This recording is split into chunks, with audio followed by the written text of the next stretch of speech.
Good evening, good evening, good evening, and welcome to Couch Conversations, where health is wealth. As always, on Monday nights, we want to remind you to and share again, because what is it? It's Monday night, and it's Couch Conversations, where we truly share with you that health is wealth. We're going to go around the table as we always do, and we're going to share our esteemed panel with you on today. First up on deck is our very own Joe Harrington, the man with the greatest art there is. Mr. Harrington, why don't you introduce yourself to everyone? Hi, I'm Joe Harrington, public health and healthcare professional, worked at three hospitals, starting with the University of Illinois, then Mount Sinai and Rush. Also worked with the city and state health departments, retired in 2017 as the regional health officer for Cook County, where I was also an administrative law judge. Outstanding, outstanding. To the man who says that I threaten him to be here every Monday night, but since his vacation, he's been on time. That's our very own James Miller. Dr. Miller? Good evening, everybody. Glad to be here. I want to thank the Congressman and Nikki for providing this forum for us. I'm Dr. James Miller. I'm retired from clinical medicine. I did so in 2019. But you know what? Still in the business of healing the community. So I'm here tonight to see what I can do to answer questions, also to learn. All right. To the doctor that keeps it 100, and that's her nickname. She's known as Dr. 100. Let's give it up for our very own Dr. Maya Green. Dr. Green? Hey, Nikki. Thanks for having me. Thank you to the Congressman and hello to the community. Very excited to be here and continue to keep it 100 as we learn from and share with our wonderful community. Thank you. Thank you so very much. To to my coworker and colleague who is here with us on Monday nights, he leaves us periodically to go shared to go and share his son. But we love him anyway. That's our very own Dr. Douglas Graham. Doug? Thank you, Nikki. Like Dr. Miller, I retired in 2019 after doing medicine for 30 years. The following 2 years, I worked with the congressman in his office in Washington, D.C. It's a real honor to be here, a pleasure, and I'm going to try and answer your questions if I can. Thank you. Outstanding. To the man who really has a burning passion to be the Wolfgang Puck of keto medicine and foods, that's our very own family practice and internist, Dr. Tony Hampton. Absolutely happy to be here with you guys as I absorb some of this vitamin D. Just trying to get, for those who are not in Chicago, we don't get a long summer, so you have to get it in. If you don't get it in, it won't fit in. So happy to be here. Always excited about helping each and every one of you see things through a different lens. That's what it's all about. That's what this conversation is about. And I'm really excited to be here. So looking forward to it, guys. Thank you so very much. To the Emerald Lagasse of the kitchen at his household, that's our very own Dr. Bonnie Pete Thomas. Dr. Thomas? So I'm like Dr. Hampton. I'm outside also getting that vitamin D in. I'm happy to be here. I thank you and the congressman for creating this forum. And I look forward to sharing with the community and hopefully answer questions that they might have. Outstanding. And for those of you who are texting and asking, where is Dr. Mason? Well, Dr. Mason is on vacay. He's on vacation, but he will see us on next week. He's enjoying a little fun and sun someplace else and at the same time. So just wanted to, I will definitely share your messages with him that you miss him. And he wanted everyone to know that he misses you too. And he will be here on next Monday. Dr. Hampton, did you have something that you wanted to share for all the other doctors to actually chime in on?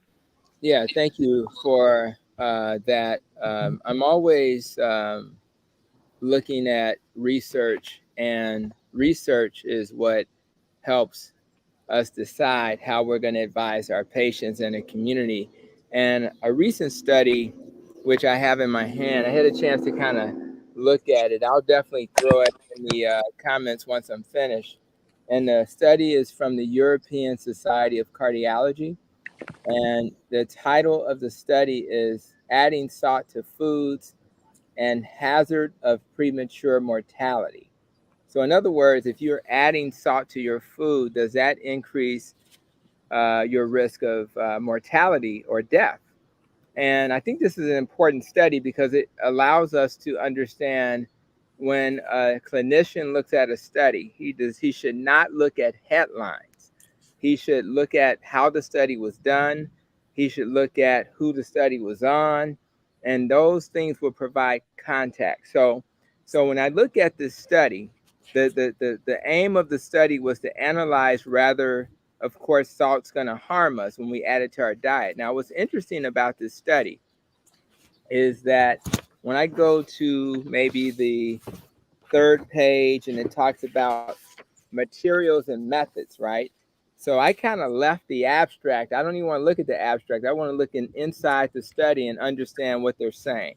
So even though this study was in the UK, the first thing you notice is that it was over 500,000 participants. Now, that sounds expensive, right?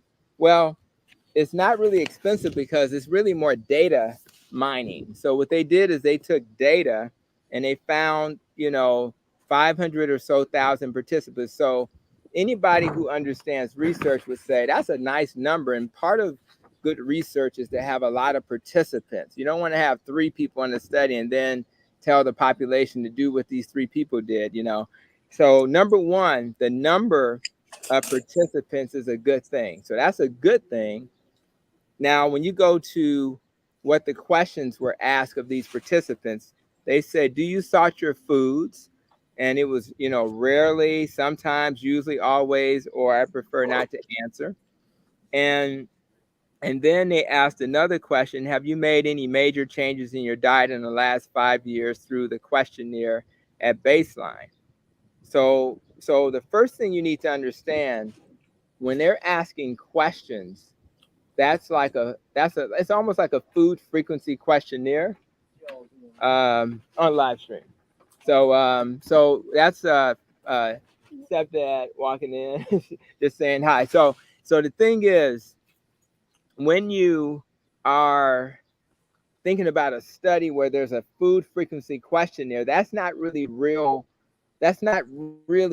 research, okay? So because it's just a questionnaire, and people will answer those questions based on what they think, but it's not. So the first thing I saw when I saw the study is an observational study. It's not the kind of research that we need to have to feel that we can make a firm conclusion.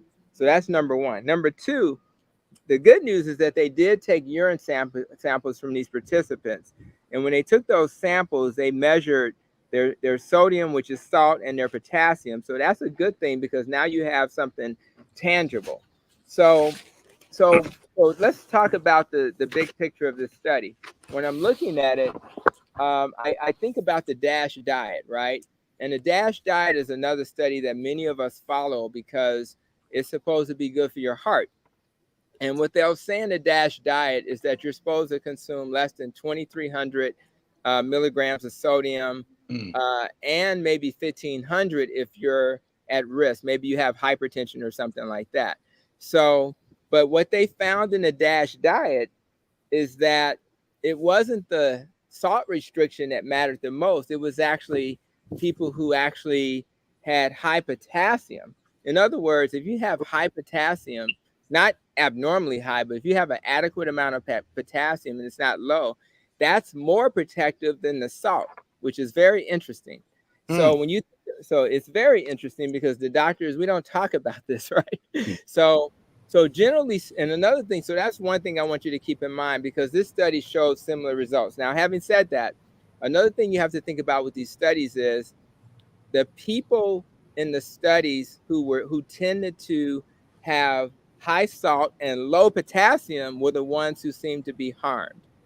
Those people also tended to be the people who eat processed food a lot, right? Because if you think about it, if you eat healthy food, if Dr. Mason was him, he'd scream hallelujah. If you eat food with vegetables, for example, in my world, low carb vegetables, right?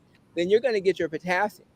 So the people who tended to have problems with salt are the people who also eat the garbage food, number one. And then the people who actually eat the vegetables with the potassium, those people actually do much better. So the point is this. They also noticed that the people who tended to eat a lot of salt, who also ate processed food, they tended to be smokers. They tended not to exercise. They tended to not eat a lot of vegetables, etc. So when I saw this study, when you read the headlines, it'll say salt is bad. But what it won't say is that if you eat a whole foods diet, you probably won't be harmed by salt. And that's a very important point to recognize. And I promise you, when people are talking about this study on the mainstream, they're only going to focus on salt's bad. Salt is not bad, but salt is bad in the context of not having a whole foods diet.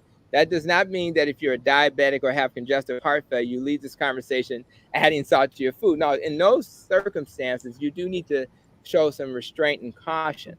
But the bigger message is if you're a fairly healthy person and you eat a well-rounded diet, this study is basically saying that you're protected because you're getting potassium from your whole foods diet. And of course, if you're not doing that, then you need to restrict salt. So that's why on this program, we're constantly talking about if you're going to be healthy, you got to eat well, you have to exercise, you have to reduce your stress, you got to get your sleep, and all of that information. So I'm definitely going to link that study in the show notes. But again, when you're hearing information, always try to provide context. In other words, maybe go on YouTube and listen to an expert who supports the study. Maybe go on YouTube and listen to somebody who doesn't support the study if you're not. And if you're a clinician, please don't just look at the abstract. Always look at the details. Who did the study? Is there bias? Was this observational, which only shows association and correlation, does not show causation? Causation means, yes, we think that if you do this, do A, B will happen. Association, correlation just means it's likely that that's true, but we need to do more research.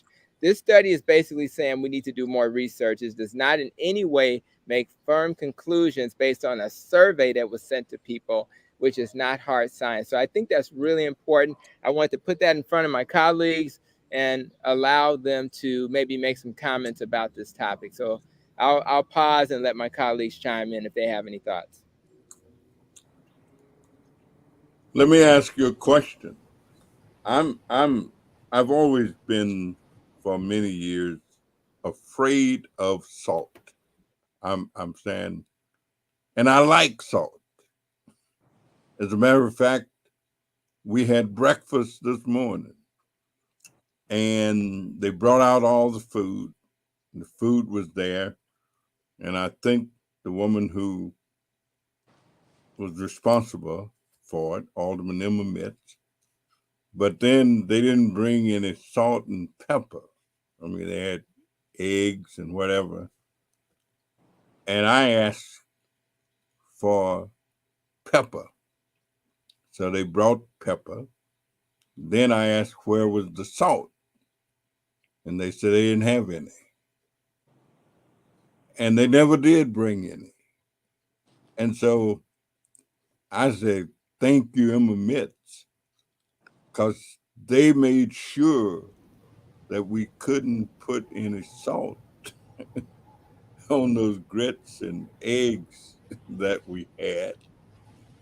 And I don't know if she deliberately told the people not to bring any salt or if they just didn't have any.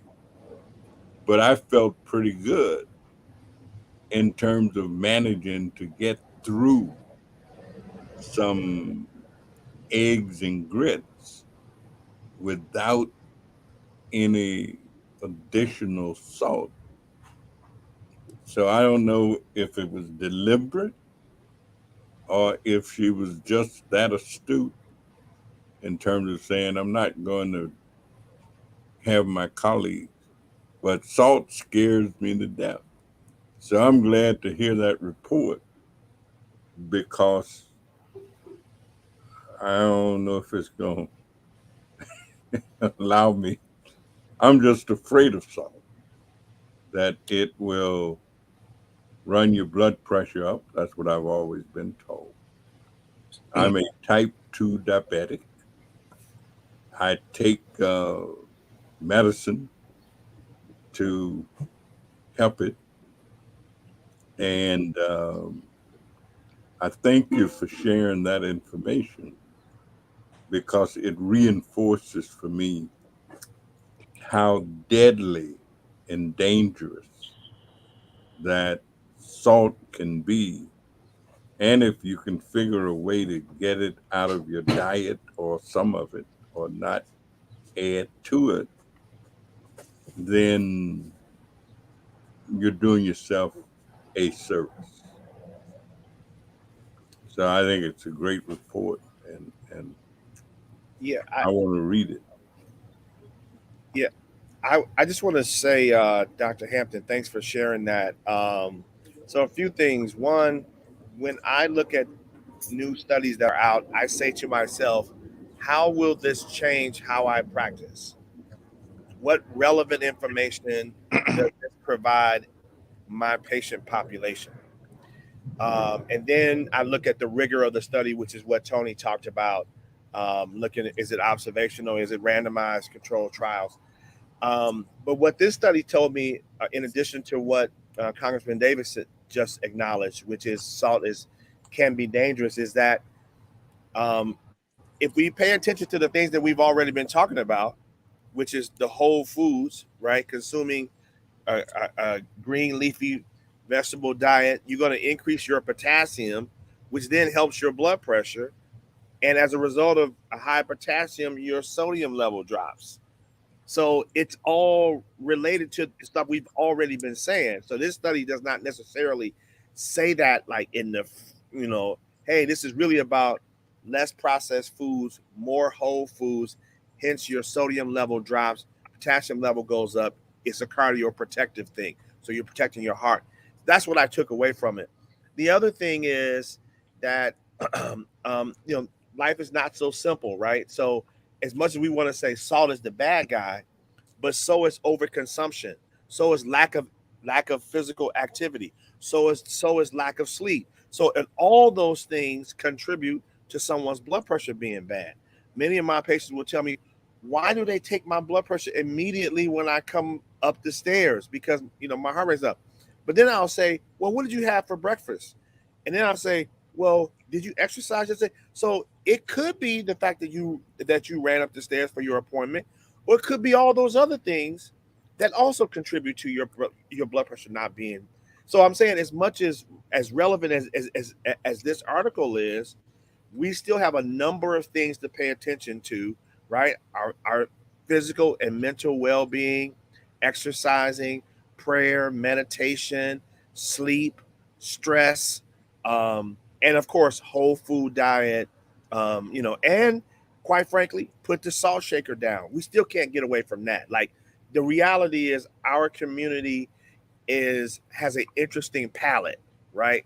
And we say, if you ain't sneezing, you ain't seasoning, right? We hear that all the time. If you ain't now I just heard that, honestly. But my kids tell me that, like, Dad, you ain't putting enough salt on this food.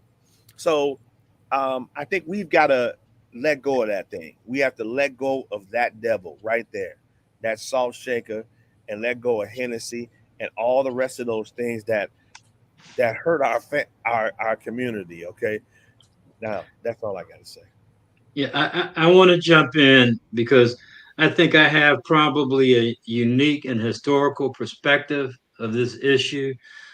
When I worked at the health department in the 1980s, which for some people might seem like centuries ago, I had the opportunity to work with Dr. Jeremiah Stamner. He was he founded the Department of Preventive Medicine at Northwestern University. He also was given the title of the father of hypertension, and he did cutting edge work around the relationship of sodium and high blood pressure. And if you take a look at the Intra-Salt Study, which was a standardized worldwide epidemiologic study of more than 10,000 men and women between the ages of 29 to 52, 20 to 59 in 32 countries. He was one of the leaders of that studies in the US. And essentially, it found that higher sodium intake actually resulted in an increase in blood pressure. So there's a direct relationship to sodium and blood pressure. And what people don't realize, sodium is a naturally occurring element. You'll find some level of sodium in any food you eat. If you eat an apple, an orange, you'll find some sodium in that. So the worst thing that people could do is add salt, for which the primary ingredient is sodium, to their food, because you get more than enough salt just by eating whatever you eat every day. And if you're eating highly processed foods or foods that are cooked away from home, then you're more likely to getting more sodium than you need in your diet. And eventually it will lead to some of the problems that people are talking about. So while in some respects this is a new study, this is something we've known for a long time. I actually have a poster. It was created by a pharmaceutical company with a salt shaker with a line through it that I posted on my refrigerator to remind me about the dangers of sodium. I'm 100% with you. I wanna add a little nuance to this conversation, because the messaging has to be nuanced. Bio-individuality, meaning everybody is different in a way, but not really, but yes, they are. So if I had a patient who called me today who was having cramps, okay? And I have a lot of patients who do low carb, and I try to prep them for what is coming their way potentially.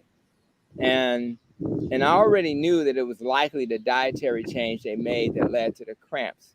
So if you have a person in front of you who's reducing the carbohydrates, and I always tell patients carbohydrates attract water and salt into your body. So now we're talking about eating starchy foods that attract water and salt. And of course, those starchy foods will inflame your arteries, make them stiff. And if you have a stiff pipe, the salt's gonna raise the pressure. If you have a flexible pipe, because you're not metabolically unhealthy, your arteries will just simply open up. So my patients who do low carb, keto, or carnivore, they actually have to replace the salt, magnesium, and potassium back. In fact, there's a company called Keto Chow that sells electrolyte drops because they know that this is a fact. And so when people have keto flu, carb withdrawal, they call it, those people, one of the reasons why they have those symptoms because they're losing salt, magnesium, potassium, and have to replace it. So I say that to say this. When you are thinking about individuals, what Joseph is saying is absolutely correct. What Dr. Peter is saying is absolutely correct. For most of us who are listening to this broadcast, where most of us are not metabolically healthy, and that's not throwing you a shade.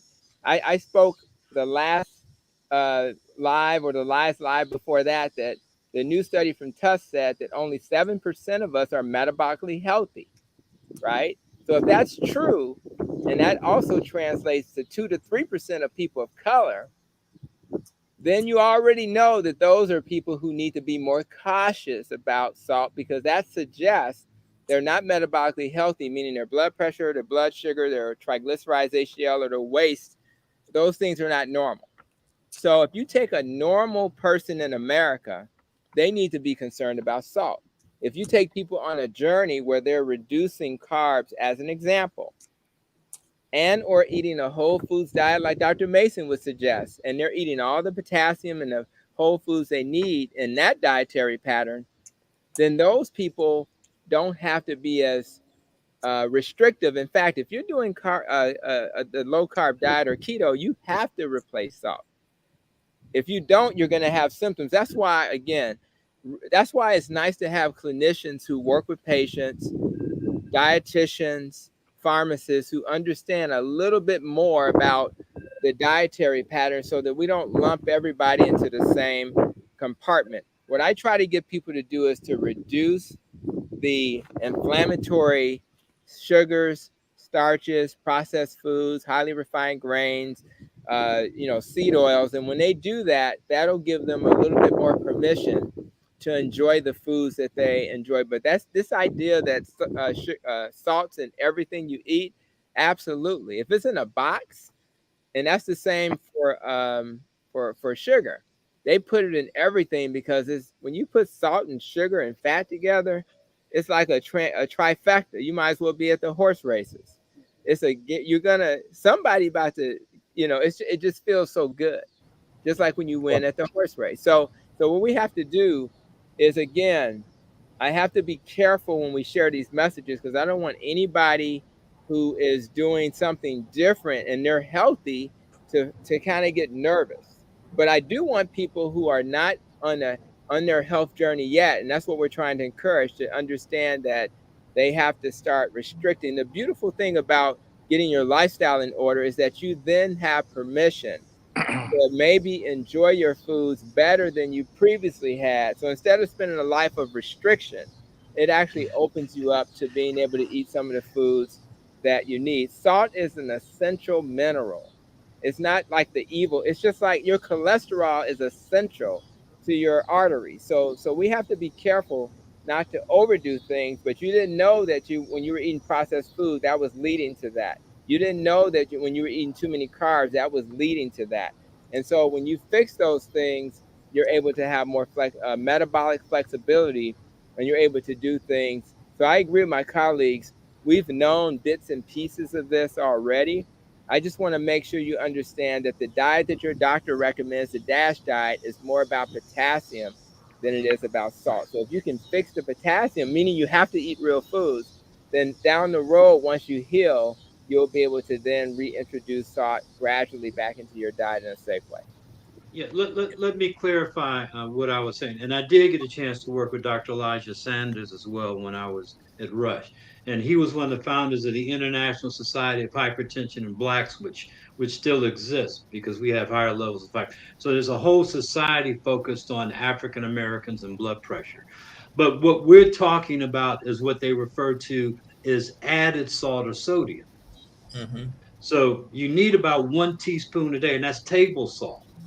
But what we're talking about is you'll find sodium in a lot of other foods. Yeah. So you can very easily go over 1 teaspoon in a day. Oh yeah. Just by the other foods you eat. That's the problem. You can put a little salt on your food, but you have to be careful. I mean, that's a real thing. That's real. And again, most people do not eat whole foods. Most people tonight we eat. Now, believe it or not, thank God Dr. Mason's like here. I'm eating ribs tonight, right? I hope you don't see the replay. So, but on my ribs, Big brother's watching. Yeah, I know he is. He gonna get me later. But my ribs have a rub on it. I do not have Sweet Baby Ray on my ribs. If I had Sweet Baby Ray on my ribs, that would be 18 carbs per every 2 tablespoons. That's 18 divided by 4 is 4.5 teaspoons of sugar for just 2 tablespoons. And we all know how we do our ribs.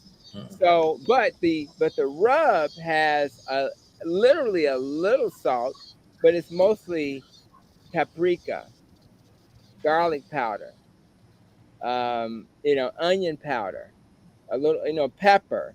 It has herbs, which is obviously has their own benefit. And then I have, I think we have some cauliflower rice or something with that. But my point of it is, with that type of dietary pattern, you can get away with a little salt.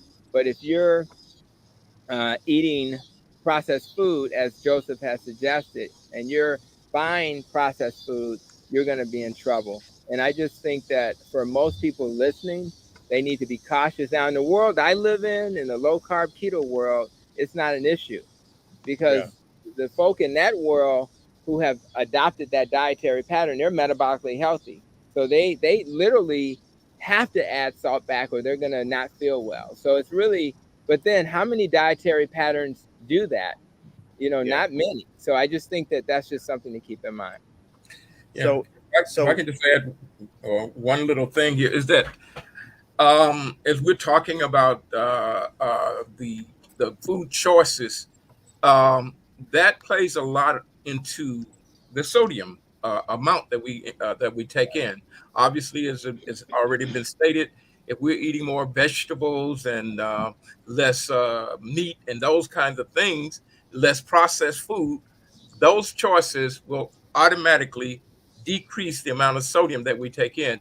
And so I think that my emphasis to my patients were always not just to talk to them about the sodium, but also talk to them about food choices, because when they make those correct choices, then they'll their taste will also if you get away from adding in your diet, and then suddenly you eat something where someone had put a little bit excess salt in it, that will not be pleasing to your taste. So part of the process is that when you eat food that is less sodium, less salt in it, you begin to lose that taste for salt. But as long as you're eating those food that requires that, then that taste is continue to be enhanced. And so we have to really talk about choices of food, because as long as you want to do that processed food, it's going to keep that taste for salt and hunger for salt there.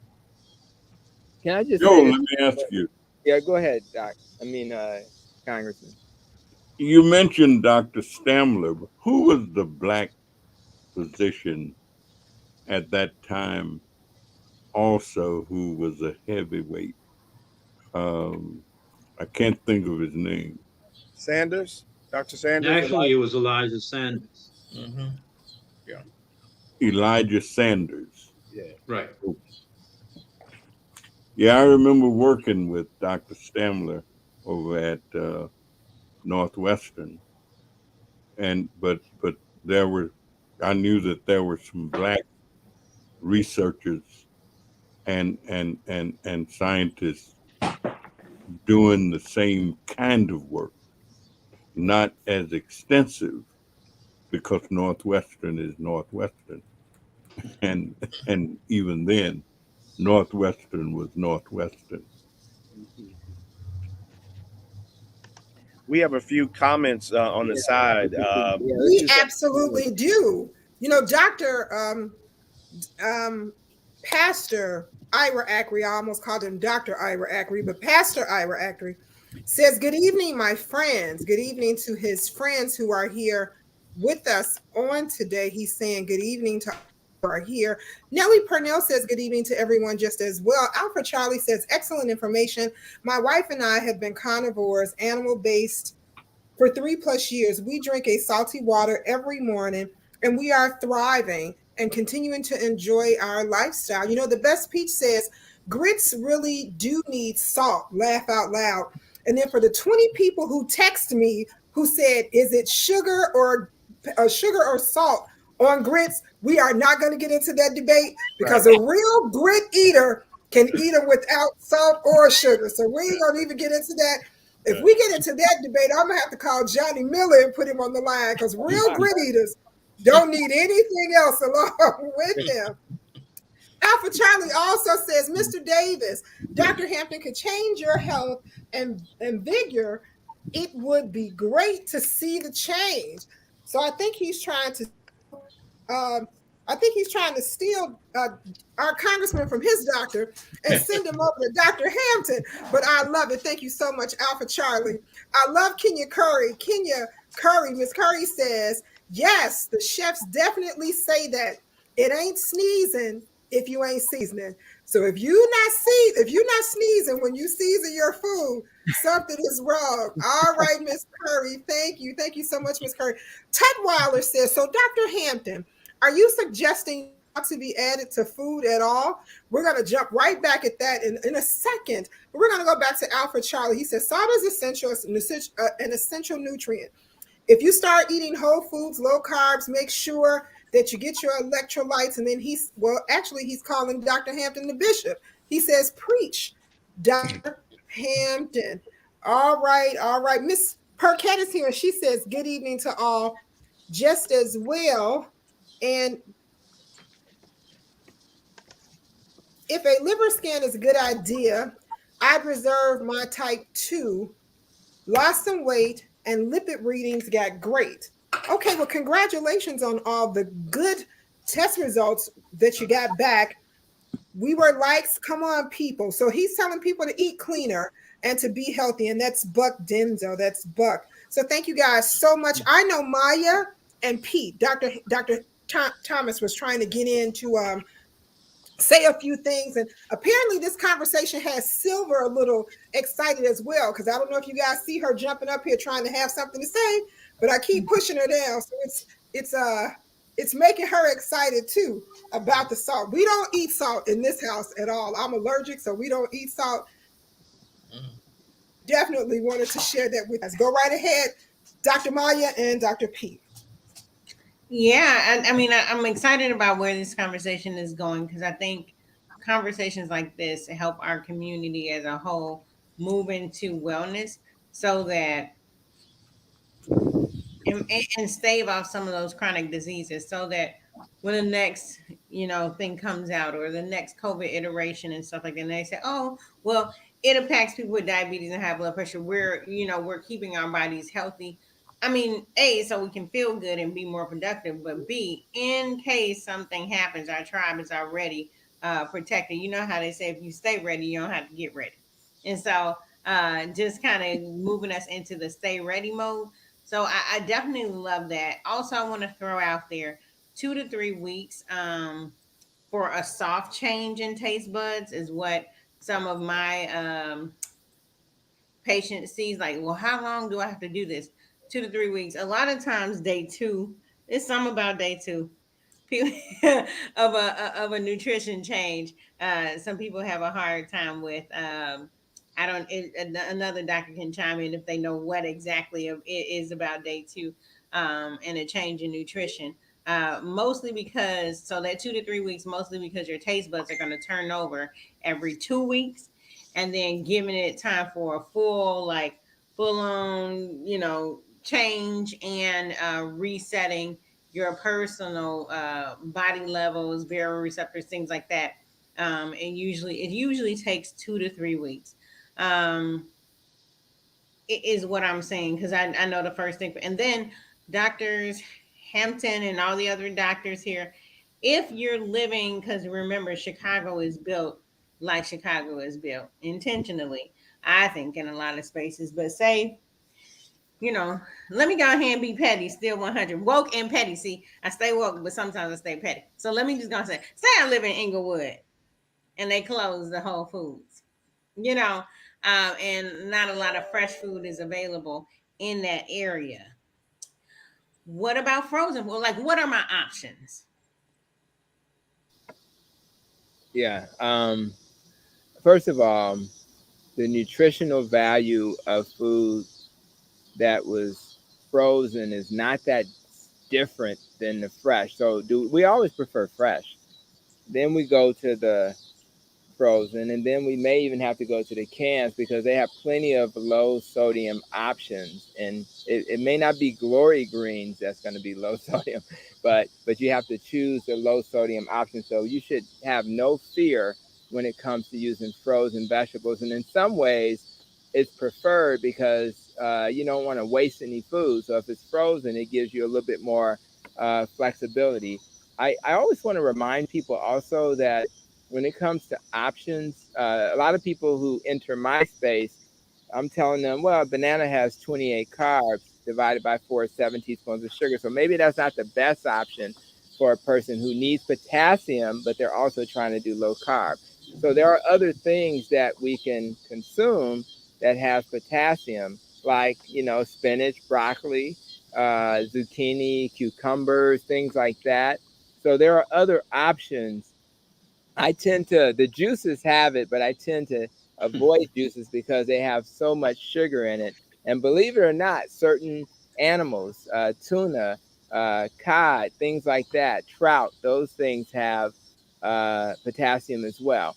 And when it comes to affordable foods, although a little starchy, things like lima beans and pinto beans also have a lot of potassium. So you really want to just position yourself to eat real foods. And if you go back to those comments, you know, one gentleman said he was a carnivore, and if he doesn't add salt, he would not do well. And that's why you have goats climbing mountains. If you're more of a, it depends on your dietary pattern.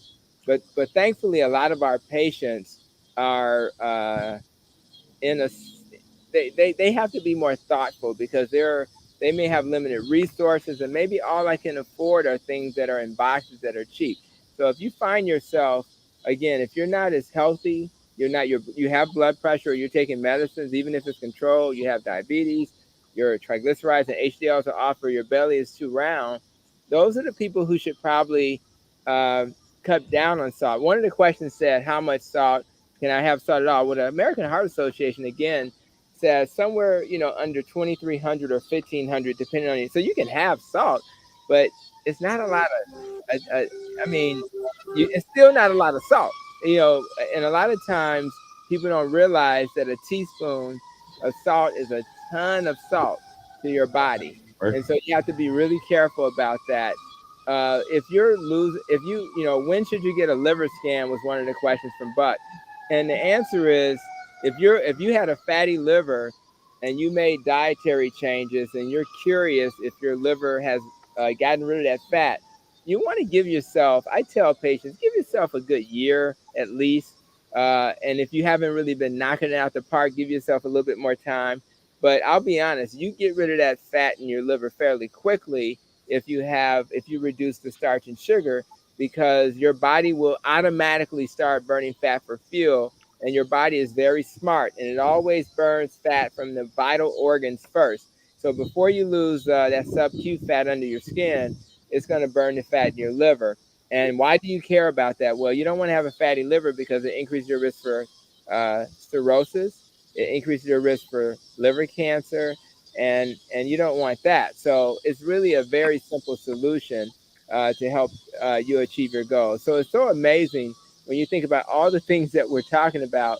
We're just making some simple dietary changes, and it kind of fixes a lot of things. So it gives you hope, and it gives you a path to heal without depending on pills. I tell people, take your pills until you heal. Now, once you've healed, then we can start weaning you off your medicine. And there's no question that everybody listening to this can do this. I see it every day in my clinic. When you make these changes that seem so dramatic, they're not that dramatic because I'm eating ribs tonight. I'm just not using the barbecue sauce on those ribs. Yeah, I want to clarify something.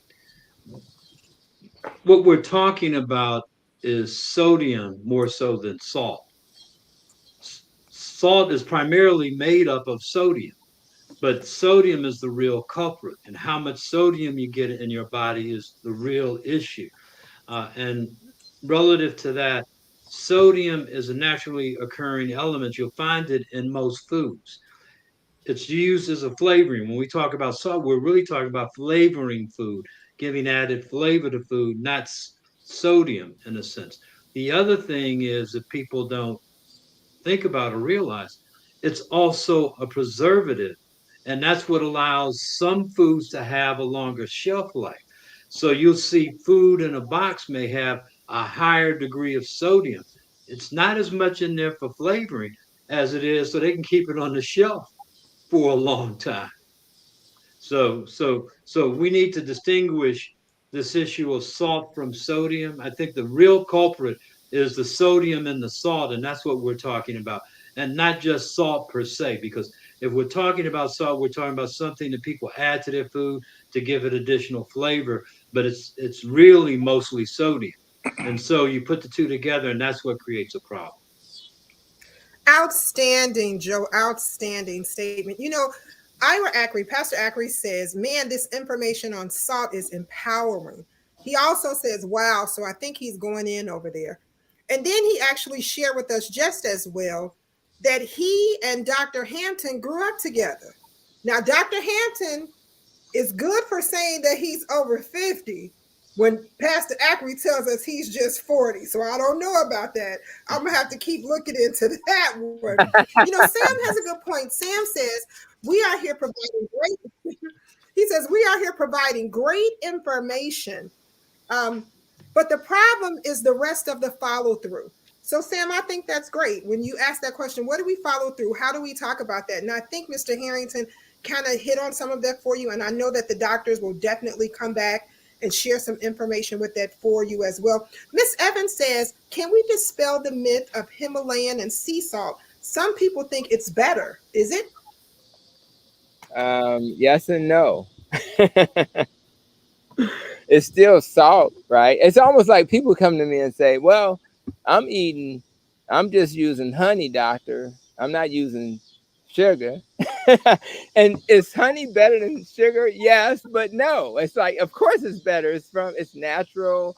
It's got anti-immune functions, things like that. But guess what? If you're trying to reduce your sugar content, you're still adding sugar, because all of that honey is going to break down. I think 2 tablespoons of honey is 16 carbs. That's equivalent to 4 teaspoons of sugar. Ooh.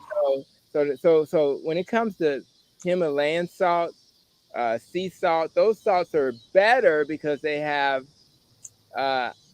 those minerals like manganese and zinc and all of that, calcium. They have, and by the way, potassium. So ultimately there's less like overall salt effect in the Himalayan salt. And so if you're gonna use salt, you should get, like, there's a company called Red Salt, and they're very mineral rich, right? So when you use salt, the quality is nice to have. The Morton salt is highly processed and refined.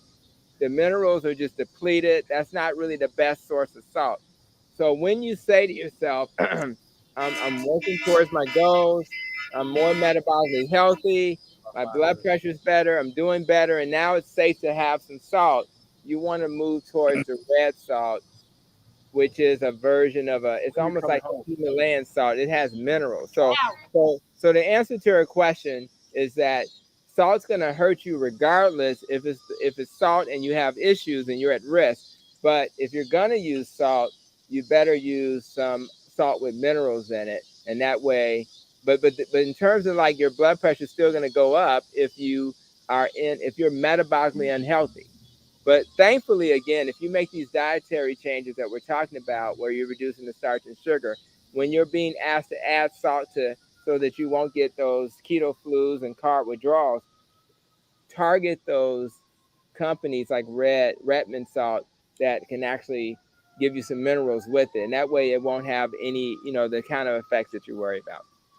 So it's really a good question, because there's so much, the internet and the YouTube has so many experts, who are giving advice, and it's very hard to tease through that. And again, some of that advice is based on what they just read in the study, but they don't get kind of nuanced about it and look at the details, which then creates more confusion. And some of those are not scientifically based at all. It's just somebody's opinion.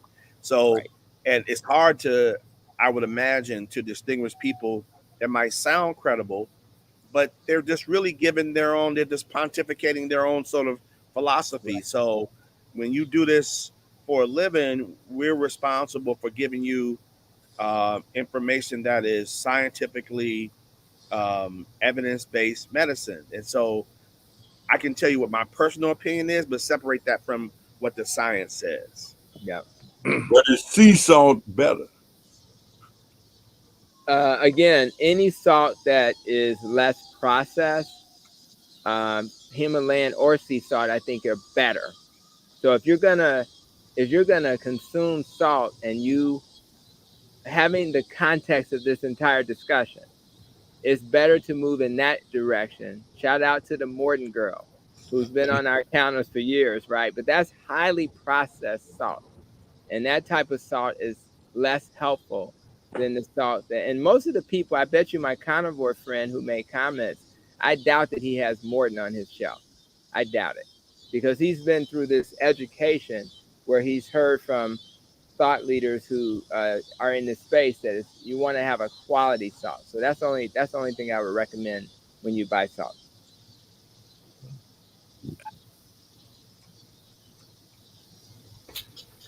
Okay.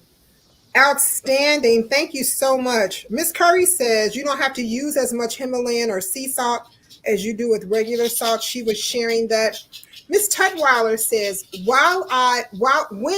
when it comes to nutrition changes, I believe it's a big mental factor focusing on the restrictions versus the change versus what the change will do for you. Okay. So I think she's saying we have some mental blockage when we learn that we can't have certain things. So I think that's a great comment. And thank you so very much for sharing that. Thank you so very much. So is it Morton? Is it Himalayan salt? Is it sea salt? What is best? We're getting a number of text messages in reference to what here gets shared about sodium and or salt, and they're asking for a little bit more of that education. Can you share a little bit more, Joe, about the difference between salt itself and or the sodium?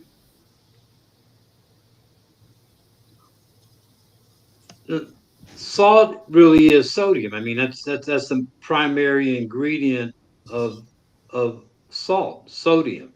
So you can't distinguish one from the other if because I don't think there could be a salt without some degree of sodium in it. So that's the problem. I think the real issue I want to get back to it's how much sodium you consume in your daily life. They're looking specifically at salt because salt again is something that people use to flavor their food. It's something that you usually add to something to give it a different taste.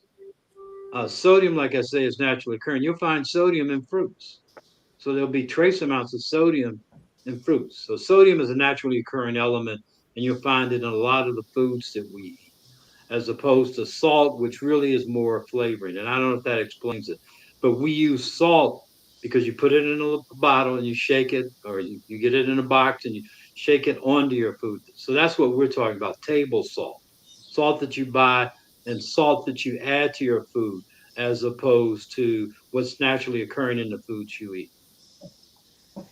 And I'll just add that just so you'll understand, the sea salt is basically from the evaporation of the water, basically. And when that water evaporates, since it's coming from a more natural, unprocessed source, it's gonna have minerals. And when you think about like Redmond salt, which is a brand that's very popular in the low carb community, that salt is more like the pink Himalayan salt. I think that salt is mined, and there's a very famous mine. I can't think of the name of the mine where they get this salt from. So, but either way, these are salts that they mine or from evaporated water, and they don't really do a lot to it, right? Obviously they have to make sure it doesn't have things that can be harmful, but they don't process it like regular salt. So rather you use the pink Himalayan version or the sea salt, you're going to have a better quality salt. And therefore, when you're healing and you're allowed to have some of those salts, you're able to then add them to your food. Now, keep in mind, people who eat whole foods diets are buying their steak or their pork chops or their ribs or their chicken or their fish, in its natural form. And then they're having vegetables in their natural form. In that setting, and if you've been doing that and you've healed, it's probably okay to use those salts in that setting. If you're going to Popeyes and you're eating that type of food, it's already got a ton of salt in it already, and then you're going to try to add to that, you're going to be in trouble. So I think the big message is, let's avoid processed food. Let's start to heal so that we can then be able to enjoy the right kind of salts under the right circumstances. And again, we're talking about salt, but we are also learning from all of this research that potassium is as important, if not more important, than the salt restriction.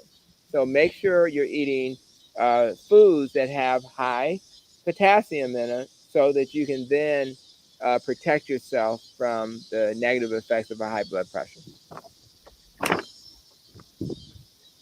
Okay, well, I think this salt conversation was simply outstanding, and I believe it has really invigorated a number of people. Want to share just a few shout outs really quickly to some people who stopped in and shared some comments, and even some that just wanted the congressman to know that they were here, because our hour is drawing near. And I know that you guys hate to hear me say that.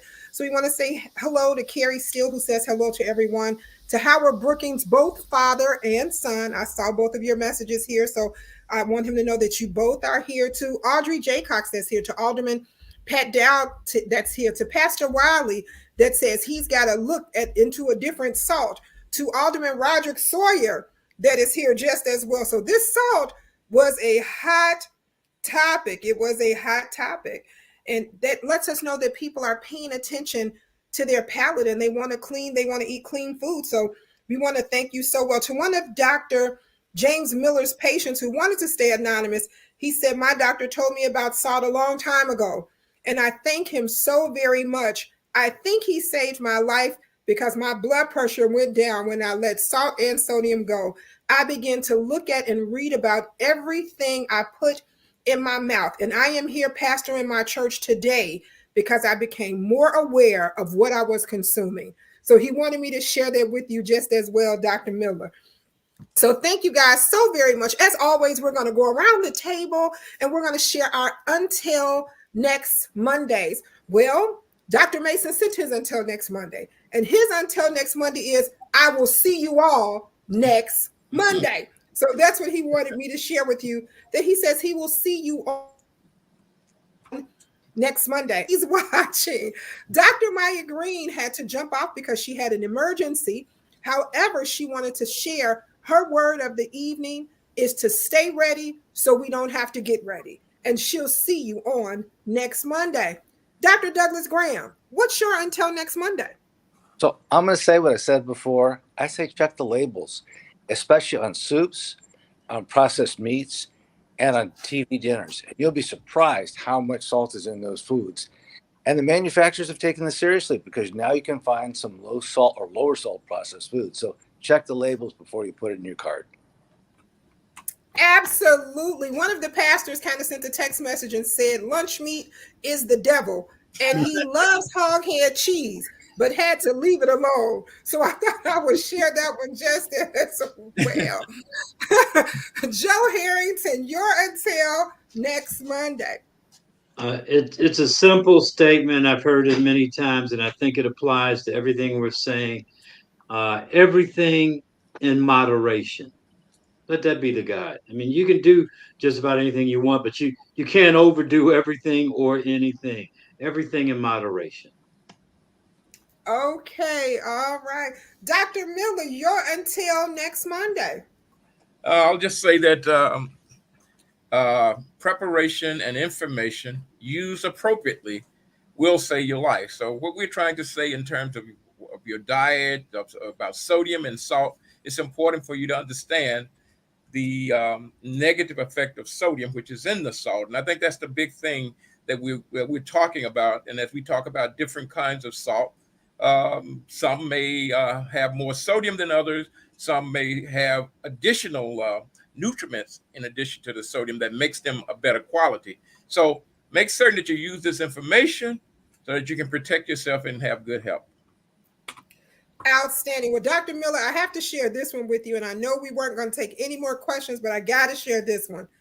Pastor Elliott says, I also learned when to use my salt shaker because I began to read my labels to know that there was salt in so many things.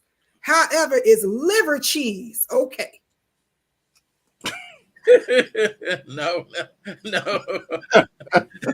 a no to the liver cheese. It's a no. It's a no for the liver cheese. It's a no. Dr. Tony Hampton, you're until next Monday. Again, I thank everybody who took time to join us tonight. I did put the links to the study. I did put the link to Redmond Sea Real Salt. Again, that's a version of salt that was mined. I'm pretty sure it was actually mined as opposed to coming from the sea. And I think it's important that we be comfortable being uncomfortable. So it's okay that we don't have clear answers. What we're trying to do is provide a conversation so that we can think through what's the best decision. That's why we have clinicians in our lives to help guide us and hold our hands and to provide coaching and mentoring. So I hope that this conversation helped you to understand there's no black and right or wrong answer. It's not black and white.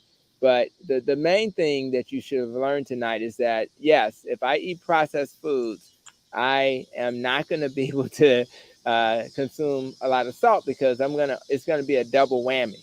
So the good news is if you do learn to eat a whole foods diet, whether it's my version or Dr. Mason's version or somewhere in between, like a Mediterranean, it'll give you a little bit more leeway to enjoy God's food. And the other last message is if you eat real food, including your source of salt, and you're not eating processed salt, you're going to be in a better position. So I hope it helped somebody who had this question on their brain. And as we see studies that add value, we'll continue to share.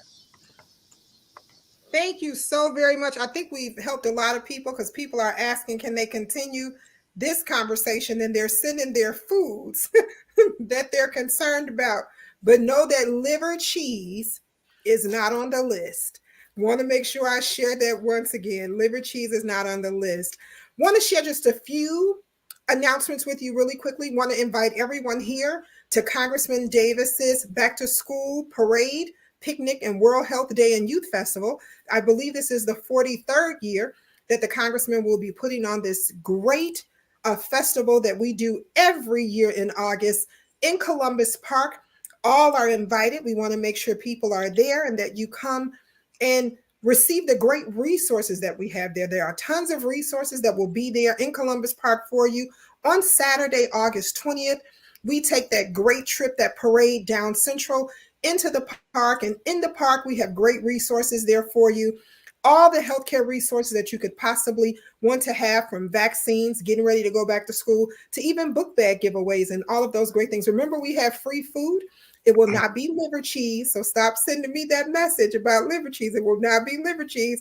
But we have great options and resources for you at that time. Also, we'll be on the South Side the very next day at a Bike the Park.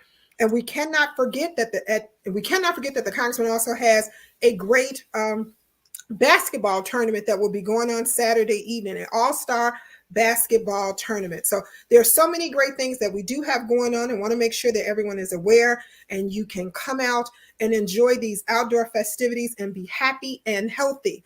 Get your vaccines if you need them. Get vaccines for your children. Get school physicals.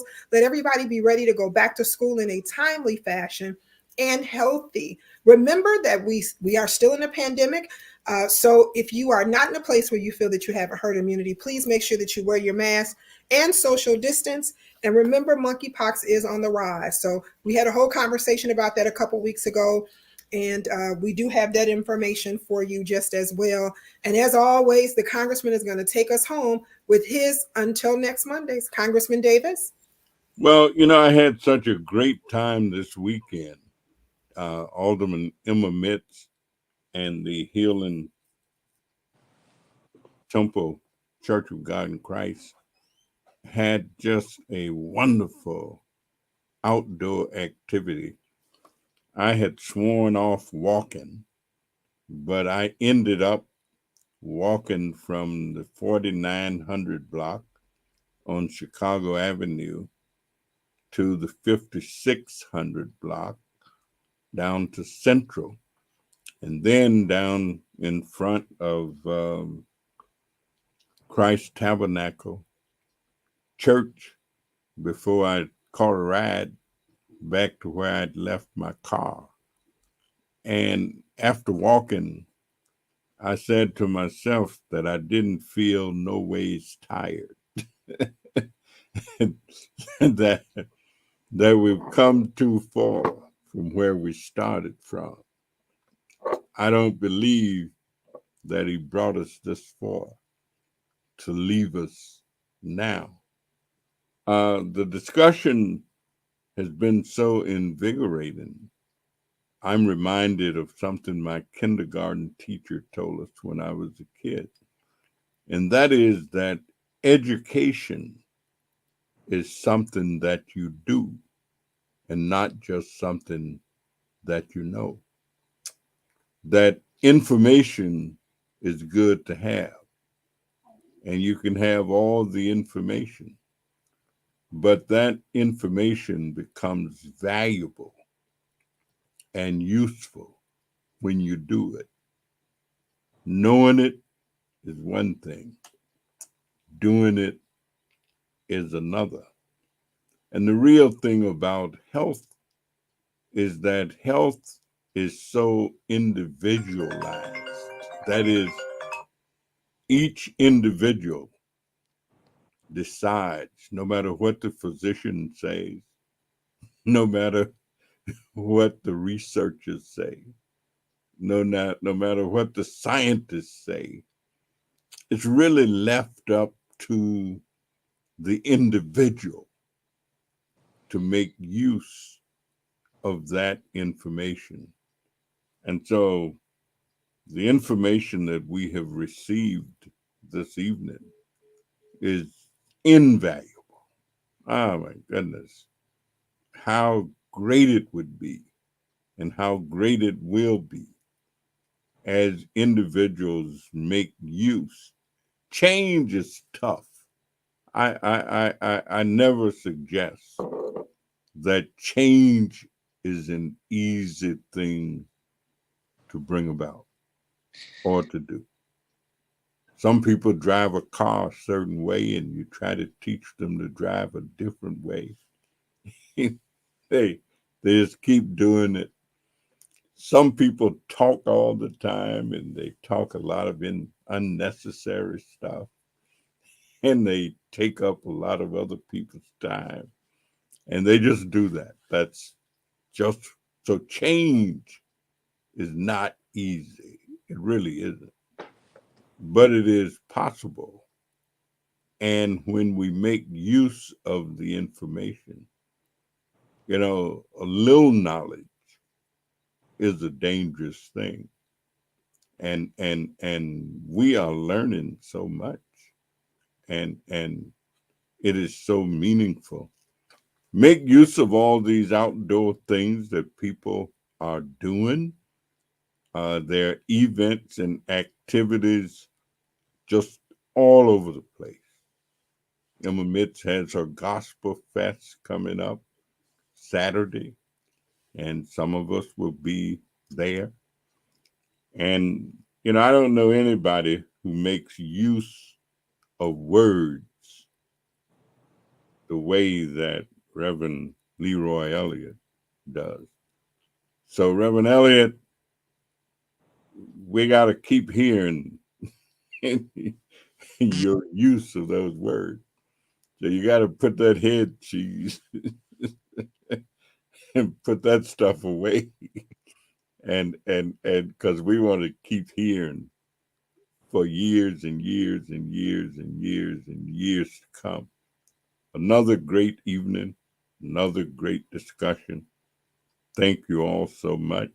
And let's all remember that what we do speaks so loudly until my mama used to say, I can't hear what you say because I'm paying more attention to what you do. Thank you for a wonderful, wonderful evening. And until next week, have a great life. Thank you all. Good night, guys.